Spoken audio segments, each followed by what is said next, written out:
Bonjour à tous. Cet exercice, dont nous allons donner les corrigés, se propose d'établir l'expression du vecteur champ électrostatique créé en un point grand M situé au voisinage d'un ruban portant une charge uniformément répartie sur sa surface. En guise d'application, l'exercice se terminera par le calcul du champ créé en ce même point par un plan chargé infini. Précisons l'énoncé. Le ruban, portant une charge surface X sigma 0 uniforme, se trouve dans le plan XOY. Il est de longueur infinie selon l'axe OX et de largeur 2A selon l'axe OY. L'axe OZ, orthogonal au plan, est placé au milieu de la largeur du ruban. Un point grand M se trouve sur l'axe OZ et à une distance petit z du ruban. On demande, dans la première question, de déterminer le vecteur champ électrostatique en ce point, puis, dans la deuxième question, d'en déduire l'expression du champ créé en M par un plan infini chargé sur la totalité de sa surface. Pour répondre à ces questions, on va commencer par s'intéresser aux symétries, puis on va exprimer le vecteur champ électrostatique, E au point M, créé par une surface élémentaire ds de ce ruban. Il reste ensuite à effectuer une sommation pour calculer le champ résultant. Cette dernière opération sera facilitée par une décomposition astucieuse du ruban en portions élémentaires au voisinage desquelles l'expression du champ est connue. Commençons par les symétries. Les plans XOZ et YOZ sont des plans de symétrie pour la répartition de charges, donc pour le champ. Ainsi, le vecteur champ électrostatique E résultant au point M est inclus dans ces plans, et donc dans leur intersection, c'est-à-dire selon l'axe OZ. On trouve alors E en M égale EZ selon UZ, le vecteur unitaire porté par l'axe OZ. La figure à l'écran montre un élément de surface ds centré en un point grand P quelconque du ruban, ainsi que le champ élémentaire DEPM produit en M par cet élément de surface infinitésimale. Y apparaît également la projection orthogonale DEZ-PM de ce champ élémentaire sur l'axe OZ, puisque, d'après ce qui précède, les seules contributions au champ qui ne s'annulent pas 2 à 2 sont dirigées selon cet axe. D'après la formule de Coulomb, le vecteur champ élémentaire DEPM, créé en M par la charge élémentaire sigma 0 ds portée par l'élément de surface ds du ruban, situé au point P, est DEPM égale sigma 0 ds sur 4 pi epsilon 0 pm au carré, que multiplie UPM, avec UPM un vecteur unitaire dirigé de P vers M. On pourrait tout à fait calculer le vecteur champ résultant E en M en effectuant une intégrale double qui porterait sur les variables x et y à z fixées. Mais il s'avère qu'on peut gagner du temps en remarquant que le ruban chargé, vu du point M, peut être décomposé en lanières de longueur infinie selon OX et de largeur dy.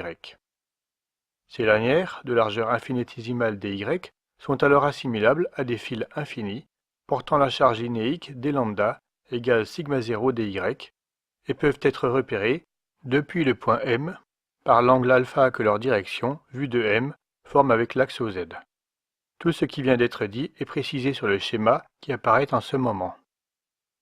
On peut alors utiliser un résultat déjà établi, vous pouvez pour cela vous référer à la vidéo correspondante sur cette même chaîne, concernant le vecteur champ électrostatique créé à la distance petit r de ce dernier par un fil infini portant la charge linéique lambda. Dans un repère cylindrique ayant le fil pour axe principal, on a E égale lambda sur 2 pi epsilon 0 r selon UR, UR étant le vecteur unitaire, radial, de la base associée à ce repère. Dans le cas qui nous intéresse ici, il est dirigé selon le vecteur PM et il a déjà été introduit sous forme du vecteur UPM. Reprenons maintenant l'expression que nous avions établie pour DEPM en utilisant le résultat qui vient d'être rappelé. On trouve, après projection orthogonale sur l'axe OZ, la composante élémentaire du champ en M. DEZ égale sigma 0 cosinus alpha dy sur 2 pi epsilon 0 r.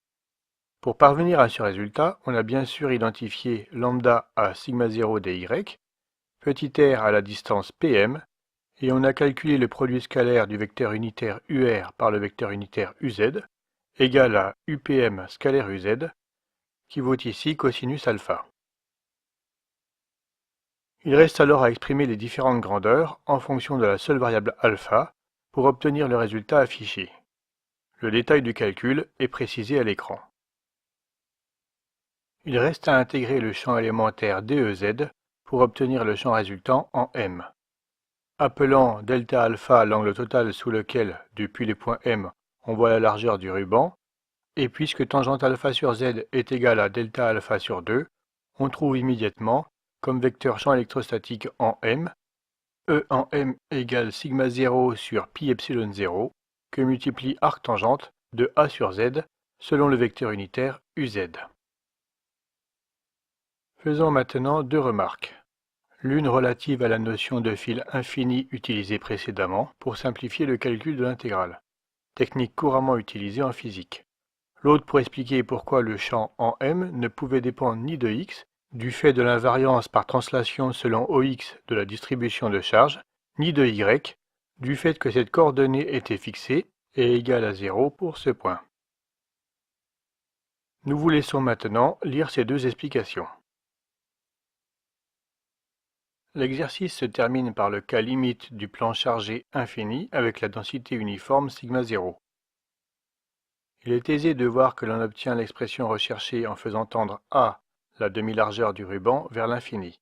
Comme cela est expliqué, on trouve alors l'expression bien connue E en M égale sigma 0 sur 2 pi epsilon 0 que multiplie UZ, le vecteur unitaire selon l'axe OZ. Une ultime remarque précise que la forme générale de ce résultat était prévisible par analyse dimensionnelle et qu'il ne pouvait faire apparaître d'autre grandeur que la densité de charge sigma 0 et la permittivité diélectrique du vide epsilon 0. Sachant, bien sûr, qu'il n'est pas possible, en raisonnant ainsi, de trouver le facteur numérique présent au dénominateur. Une fois encore, nous vous laissons prendre connaissance de ce qui est écrit. Cet exercice est maintenant achevé. Si cette vidéo vous a été utile, merci de le faire savoir et soutenez-nous en vous abonnant à notre chaîne. N'hésitez pas à laisser des commentaires si vous avez des questions, des remarques ou encore des propositions d'amélioration.